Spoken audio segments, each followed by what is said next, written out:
জনসভা পারমিশন সরকার দিয়েছিলেন পাশের একটি ময়দানে এবং সরকারকে পরবর্তী পর্যায়ে না জানিয়ে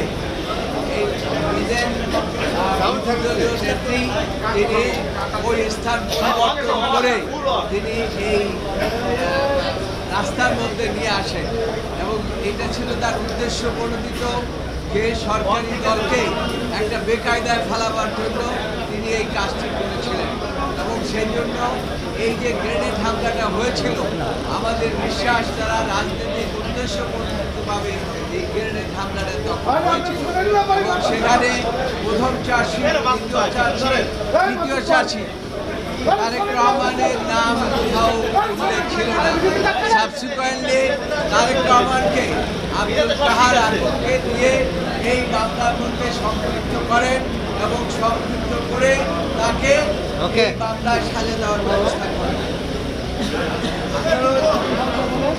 সমস্ত সাক্ষী প্রমাণ বিশ্লেষণ করেছে, যদিও এখানে সব আলোচনা করেছে এবং সাক্ষী প্রমাণ বিশ্লেষণ করে দেখেছে যে সাক্ষীর উদ্দেশ্যে যে চার্জশিটের উদ্দেশ্যে তাদেরকে সাজা দেওয়া হয়েছে মৃত্যু, এমনকি মৃত্যুদণ্ড দেওয়া হয়েছে, এই মৃত্যুদণ্ড টিকতে পারে না।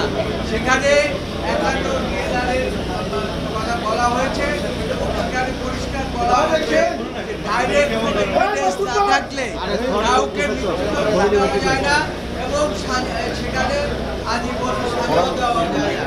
সেই সমস্ত বিচার বিশ্লেষণ করে আদালত মনে করেছে এই মামলায় যারা আপিল করেছে যারা আপিল করতে পারে নাই প্রত্যেককেই খালাস দেওয়া প্রয়োজন এবং সেই জন্যই আজকে এই মামলায় এই 21শে আগস্টের হামলায় যে মামলাটিকে সারা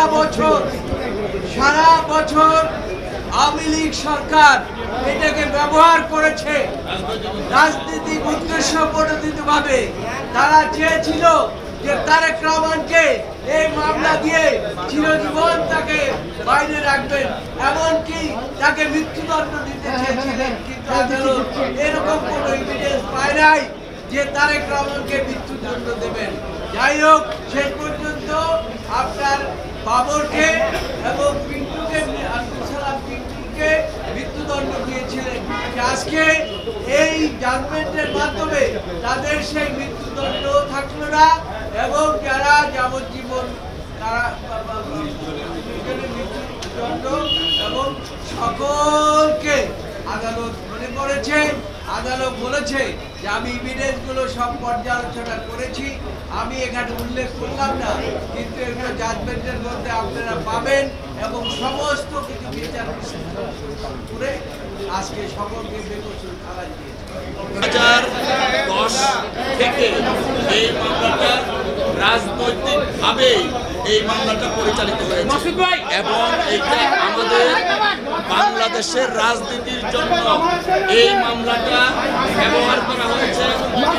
political sabotage against mister Tarique Rahman and BNP, because Sheikh Hasina ওয়াজে যখন 161 দেন সেইখানেও তারেক রহমান সাহেবের নাম ছিল না।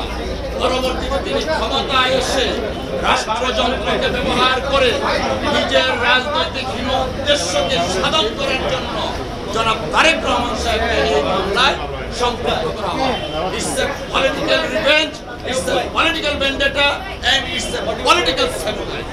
যে কারণে সবকিছু কনসিডার করে এবং এই মামলার এভিডেন্স নেই যে দ্বিতীয় 164 করা হয়েছিল, সেই 164 এর কোনো এভিডেন্সিয়াল ভ্যালু নেই এবং কোনো সাক্ষী কখনোই জনাব তারেক রহমান সাহেব বলেননি। সবকিছু নিয়ে মহামান্য আদালত জনাব তারেক রহমান সাহেব সহ অন্যান্য সকল আসামিদেরকে বেকসুর খালাস করেছে।